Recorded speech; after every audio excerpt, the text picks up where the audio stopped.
So my name is Kelda Roys. I am the Executive Director of RCC Sexual Violence Resource Center. I am a storyteller, the same as you, and a former elected official.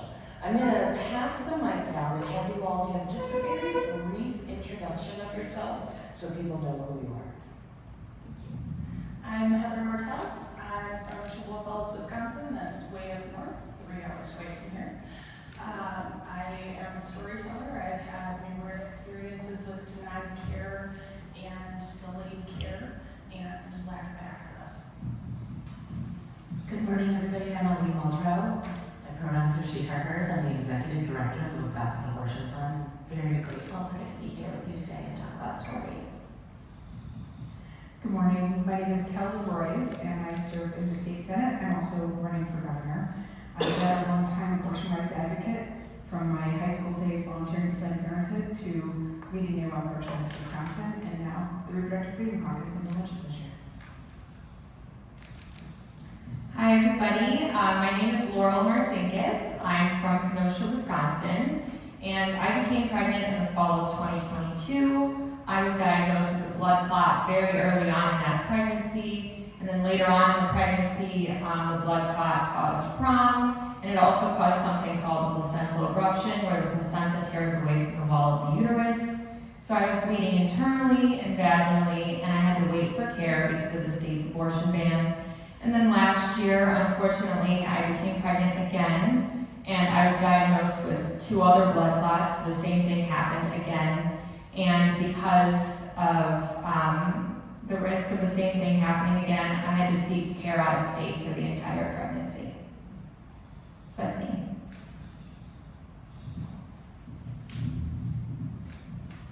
Okay, so I'm going to ask some questions, and I'm going to ask that you keep your answers to a couple of minutes so that we get everybody in and make sure that we have all the questions answered. So Senator Roys, I'm going to start with you.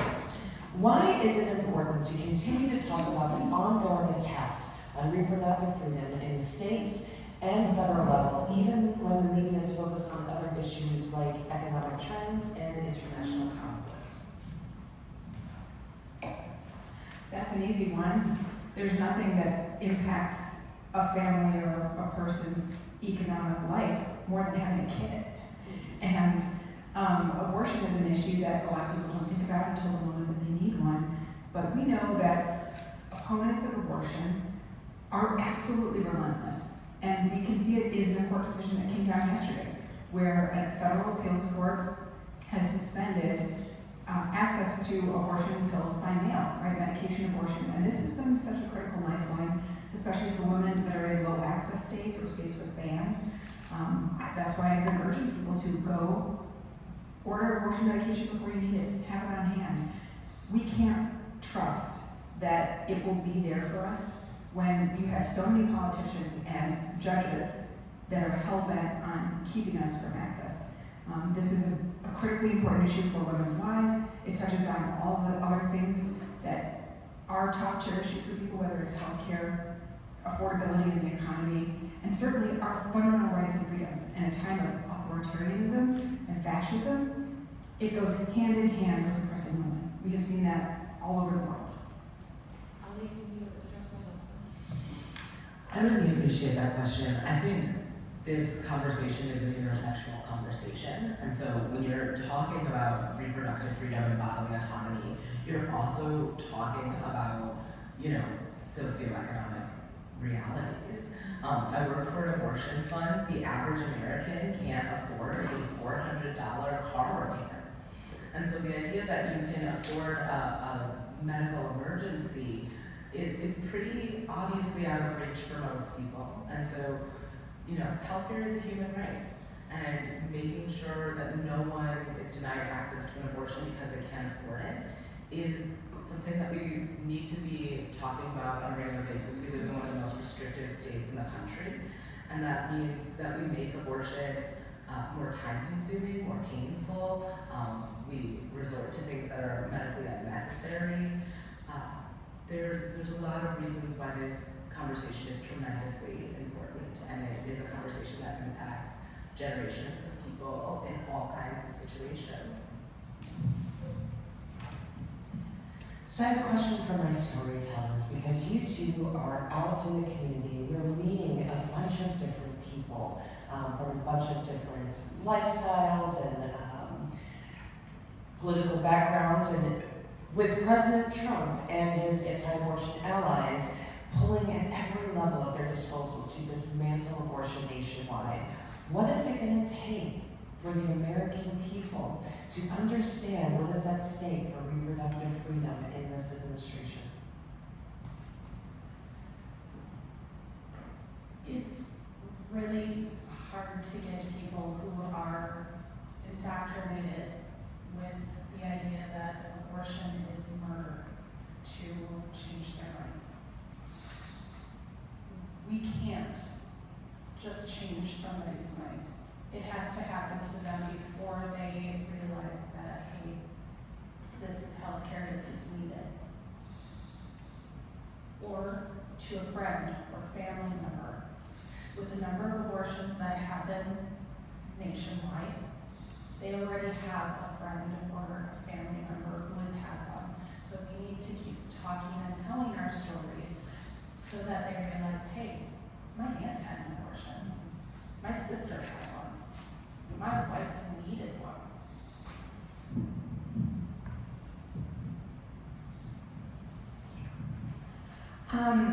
Obviously, I think it's going to take a lot. And something that I've really noticed throughout my work, my advocacy work here, is that everyone that's showing up to the storyteller space and the reproductive space, we all have different strengths that we all need to use individually and come together and use as a whole and move forward as a force. For example, for me, I'm a very emotional person.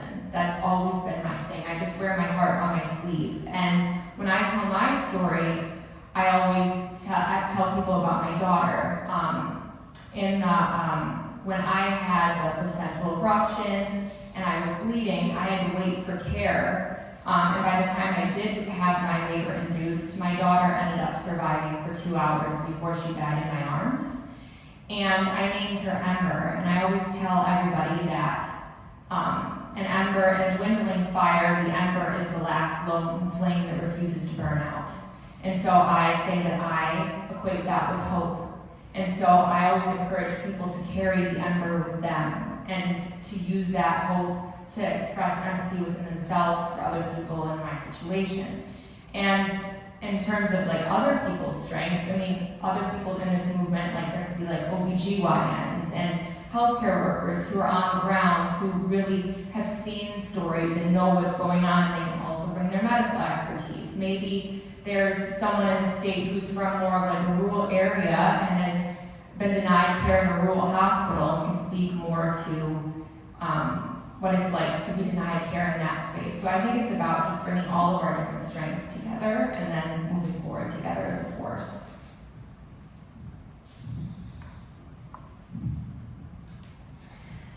So Kelda and Ali, Republican lawmakers falsely claim that the attacks on abortion care are meant to protect women.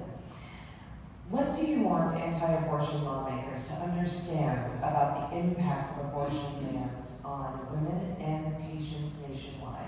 And I'm going to bring that also to the storytellers after we get our legislators. I think this is a really fantastic question, and I think the false narrative of what it means to protect people or keep people safe, and the false association with abortion and women is something we need to interrogate really intentionally. The adultification of abortion is a real issue. In my work, we help children as young as 8 years old get abortions on a regular basis. And so if you want to protect women, I think you want to address the number one killer of women who are pregnant. Anybody, raise your hand if you know the number one, yeah, right here. Domestic violence. Domestic violence. The number one reason you will die while you're pregnant is homicide. It's not any health-related issue. And so I think that abortion is often used to distract from the issues that really impact our safety. And talking about abortion as a women's issue is a way to reinforce a sexist society. And I think we need the language and the tools to navigate that conversation thoughtfully. The other thing I want to say is this is a highly racialized conversation. Black women are impacted by medical negligence in ways that are really different than white women. And so, if you want to address that dynamic, you have to acknowledge and reconcile the reality that abortion bans make Black women that much less safe in their own bodies and in their own communities. I think it's a heck of a marketing scam to say that it's for our safety. Yeah, it's the ultimate gaslight.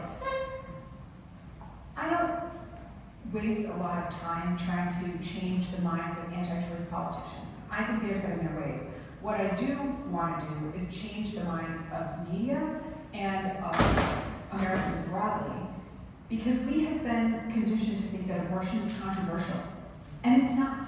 The vast majority of Wisconsinites, the vast majority of Americans, women and men, support access to abortion, and they do not want a politician in the middle of those very personal, private decisions. And so we have to unlearn this idea that somehow abortion is a controversial issue. And politicians need to learn that and speak confidently about that. So I spend a lot of time working with my Democratic colleagues who are pro-choice and want to feel comfortable talking about it. And I think it's very important that we not cede territory and make it seem like, what we're asking for is anything other than the basic human dignity that is every single person on this earth deserves. Moral autonomy, the ability to make our own decisions and do what is best for us without a politician stepping in the way. We don't get to impose our own worldview on other people. And that's really fundamentally what this is about. I think I want them to know that the effects of these abortion bans extend even wider and farther than they realize. For me, I'm a disabled woman and I have some pre-existing health conditions. And the effects of the amount of blood I lost, I'm still dealing with today. It's caused my health conditions to go into a relapse. We found after my daughter's death, I think it was 8 months later, we found that that my hemoglobin was so low that it was affecting my heart. So then I had a whole journey with that, and I had to receive health care for that. Also, on the mental health front, after my daughter passed away, I was in the darkest place that I've ever been. Frankly, I was suicidal, and I woke up every day and I had to try to distract myself as much as I could every single day in order to avoid those thoughts and avoid acting on them. So I think they need to understand that the effects of the abortion bans not only threaten our lives in the moment, but they cause lasting effects for the rest of our lives. And that's something that a lot of people do not think about.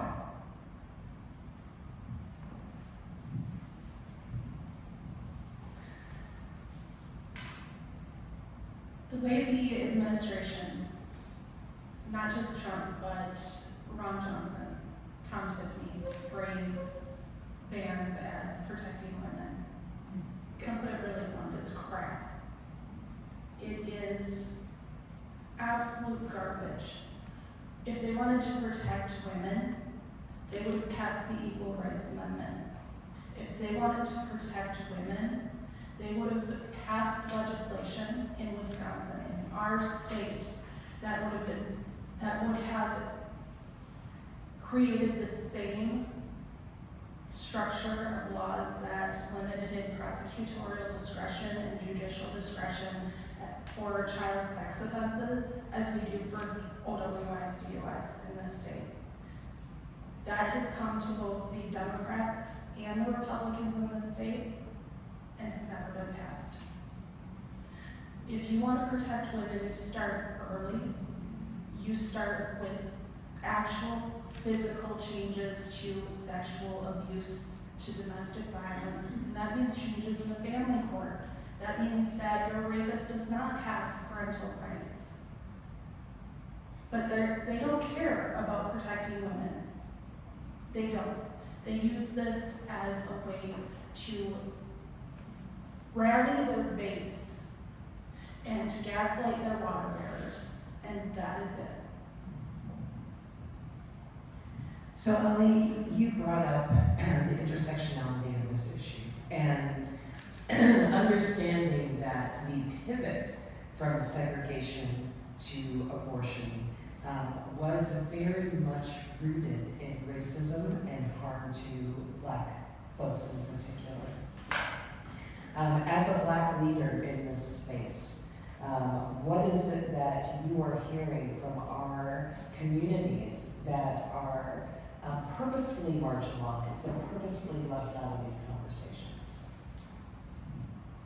That's such an incredibly generous question, and I'm a teacher, so I don't want a full history lesson right now, but I really do want a full history lesson right now.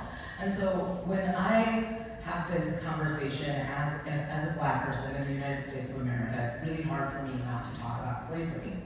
And it's hard for me not to talk about slavery because I think most people are familiar with the phenomena of slavery. You're familiar with a tobacco plantation, you're familiar with a cotton plantation. There are very few people who are familiar with a breeding plantation. And so it's really entrenched in the history of Black women, what it means to be forced to reproduce for the profits of other people and the cruelty that has inspired throughout the history of our nation. We live in a state right now where Black women are more likely to die during pregnancy, Black children are more likely to die and have higher infant mortality rates. And there are real things we can do to address that. And rather than focusing on resolving the racialization of medical violence and poverty and a variety of other things throughout our society, we're having a conversation about what it means to force people to give birth. And that is something that I think I have a real, inherited relationship with. I think there's this conversation we like to have about at what point in pregnancy is it wrong to have an abortion? And I like to reframe that and say, at what point in pregnancy do you think a person becomes a breeding animal? Do you think a person does not have the right to make decisions about their own health?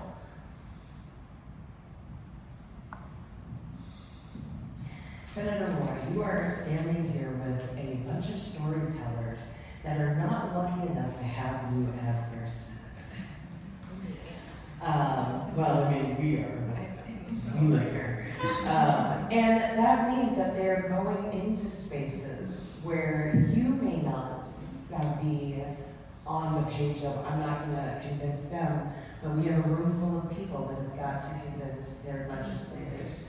What tips and things that people should be mindful of when they are going up to the Hill and talking to folks like you?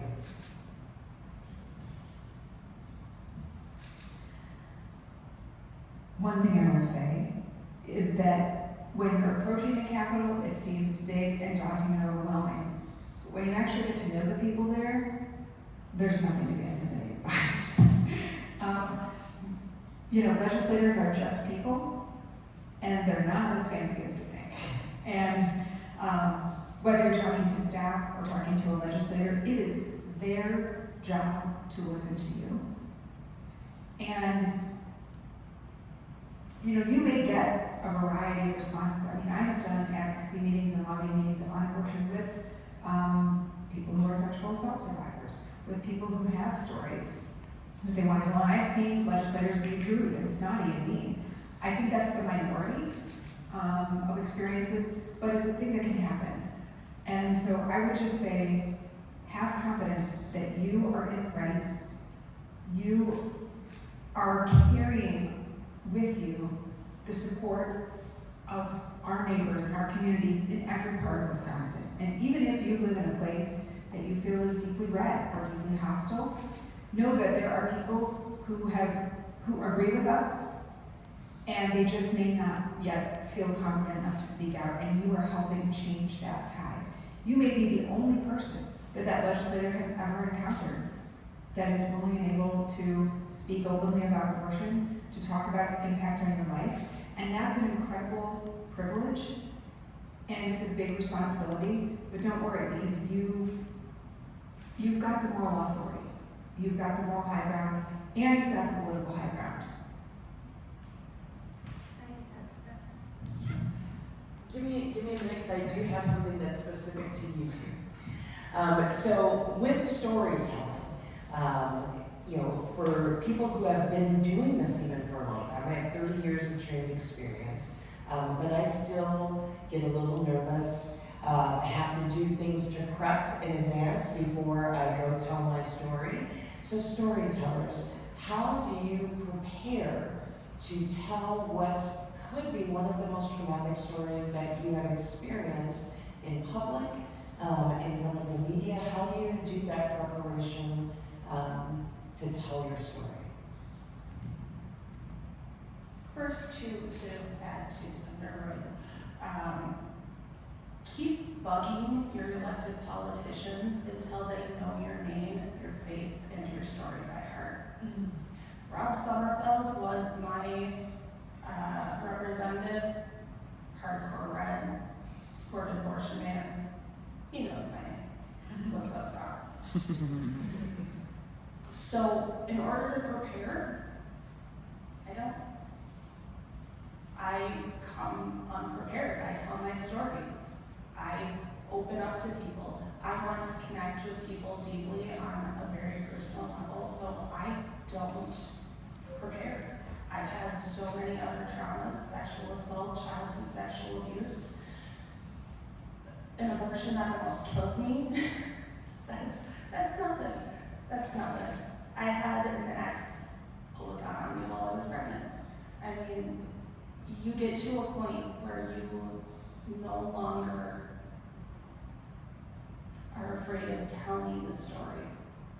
And you shouldn't be afraid to tell your story if you are in a safe place.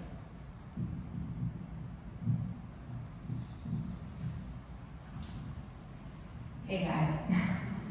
So in order to prepare, honestly, I've been doing advocacy work and public speaking work for a really, really long time. Like even prior to my reproductive work, I was a disability rights activist and a motivational speaker, and it doesn't get any easier for me. I'm an introvert at heart. I have a really bad anxiety disorder, and I've done countless events, and before every single event, I'm a wreck. Almost like up the week beforehand, I can't sleep, I can barely eat, and I can barely get there.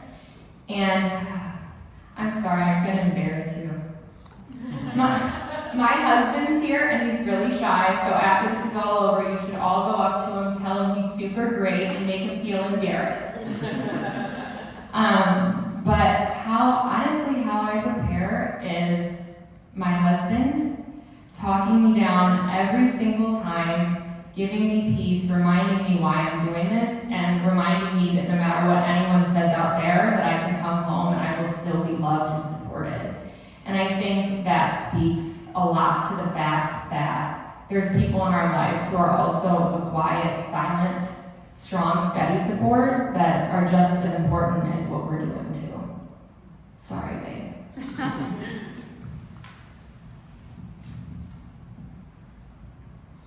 Let's talk about allies.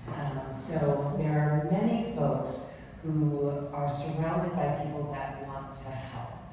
Ali, how do you give direction to allies in this field who want to both advocate for their loved ones, who want to be there for them, who want to sit next to them while they're doing storytelling? What advice do you have for the allies, and what can you tell our storytellers to say to their allies around them?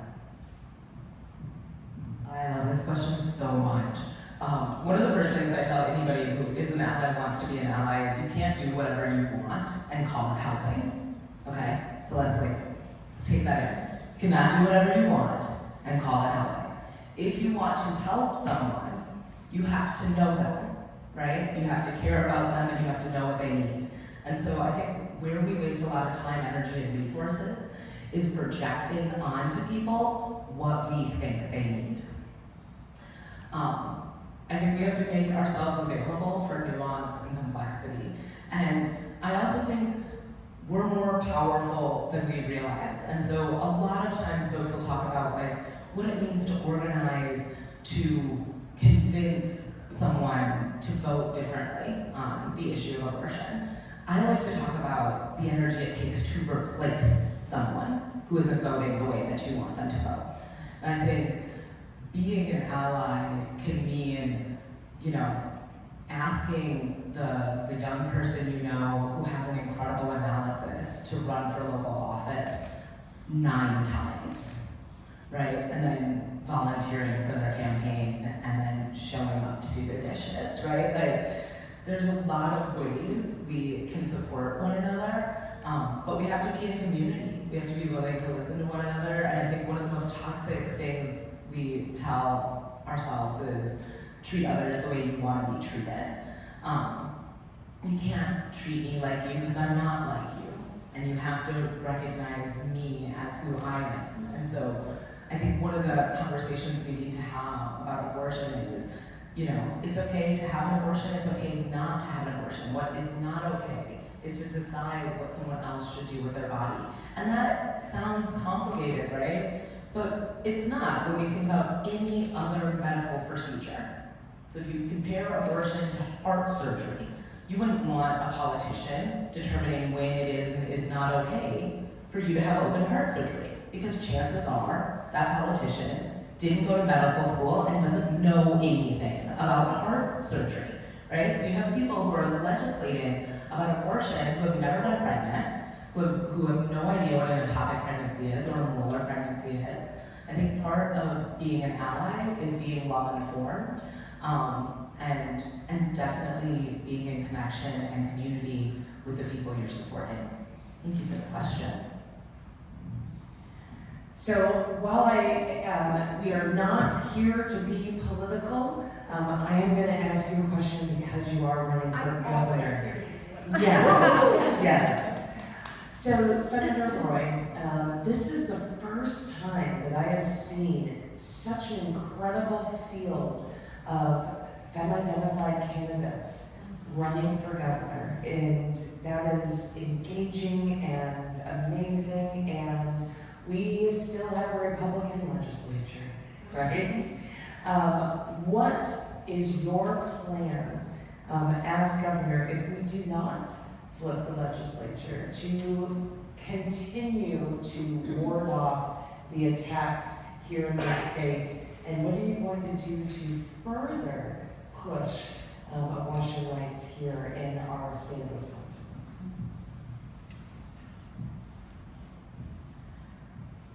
Wisconsin is one of the most restricted states in terms of access to abortion, and I have spent a lot of my time in the legislature working to help my Democratic colleagues feel comfortable with why it is necessary to repeal all of these bans and restrictions on abortion that are political in nature. Because at the end of the day, abortion is healthcare, and politicians should not be restricting access any more than we would say you can't have lung transplant or you must have a lung transplant. And so I firmly believe we're going to have a Democratic Senate, and I know that we are going to be able to pass legislation to protect access not just to abortion, but to contraception, to IVF and fertility care, and actually have a reproductive justice platform that is certainly about reproductive freedom and removing legal barriers, but is also about making sure that every single person, no matter who you are, or where you're from, or what you look like, you have the opportunity to thrive in your reproductive life. And to me, that's the vision, and it's shared broadly by Wisconsinites. Now, I think all the Democratic candidates running for governor are pro-choice, but none of them, I think, have my background and prioritizing this issue and my passion for being proactive. You know, in 2009, when I was first elected to the Assembly, I fought hard to get that 1849 abortion ban repealed. That was the last time we had a Democratic trifecta. Now, the votes were not there. The votes were not there. It would have taken incredible political leadership from those at the very top, and I was a first-term legislator, and they basically patted me on the head and said, Roe v. Wade will protect us. Sadly, that was not true. But you know, in 2018, I said, Roe is going to be overturned. Trump is the president. I knew that, I didn't know when, I didn't know how, but I knew it would be overturned. And I said, we need a governor who will promise to pardon anyone who is charged with any crime related to somebody accessing reproductive health care. I always try to be looking down the road at the next thing. We have pregnancy criminalization in Wisconsin. We have seen around the country women who are miscarrying, not being taken to the hospital and provided care, but being arrested and incarcerated and prosecuted and harassed. And so I authored, I think, the first bill in the country to prevent people from being criminalized based on their pregnancy outcome. And we see death penalty legislation being introduced to give women the death penalty for having an abortion.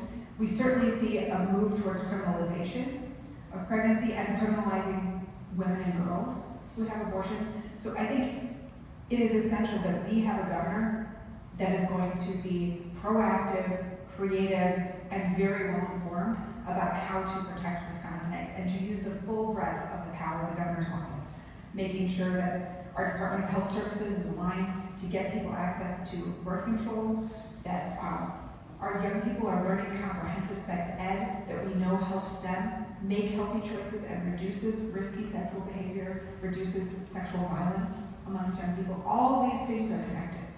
And I know that we can get this legislation across the finish line, whether we have an assembly or not. We will have the Senate. And I think we'll have the assembly too.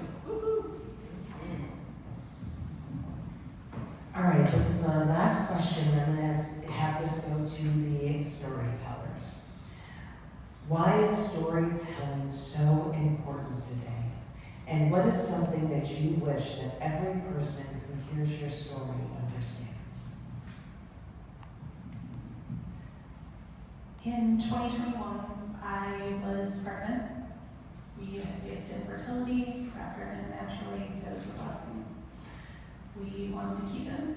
We named him Oliver, and we found out that he was non-viable at about 20 weeks. At that point, nobody that I knew told me that they had had an abortion. Nobody had told me what to expect with my abortion, especially past 20 weeks. I like to know what I'm getting into before I do something, like just, you know, that's part of PTSD. You want to know what you're walking into. I had to put out an APB for anybody who may have had an abortion in my social network to find out, hey, what is an abortion? What is that? What is that procedure like? What should I expect? So I tell my story for anybody who wants to know, hey, I need to know somebody to talk to find out what to expect. Because nobody should have to feel that. Nobody should have to feel that way about a medical procedure.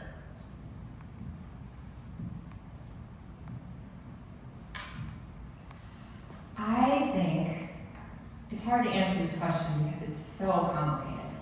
But I think that I would want anybody who heard my story to know, and especially the opposition to know, that myself and we are so much more like them than they think. Because they almost kind of, well, they not almost, they criminalize us and they think that we're these awful, evil people. And at the end of the day, that's the furthest thing from the truth. I had my daughter. She died 2 hours after I had her, and I held her, and I loved her as much as I could for those 2 hours. And I knew that that's all that I had. And anyone listening, no matter what side, I would hope, especially parents, can relate to that. Can relate to having a child, loving them, and being able to put themselves in my shoes or anyone else's and be like, what would it be like to have like hours left with your child? And I think that if we can humanize it more and really focus on how we are alike, then we can make progress. And so I'd really like people who hear my story to keep that in mind.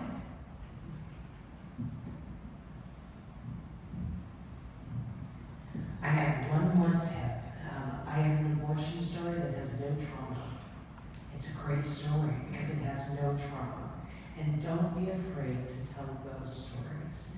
Because at the end of the day, it is a medical procedure. And we spend so much time wrapping ourselves around the trauma of abortion that I also want us to center us in the freedom that abortion services give us. And my abortion gave me freedom. So thank you so much for joining us and for being honest and vulnerable and real. And thank you all so much for being here and doing this important work.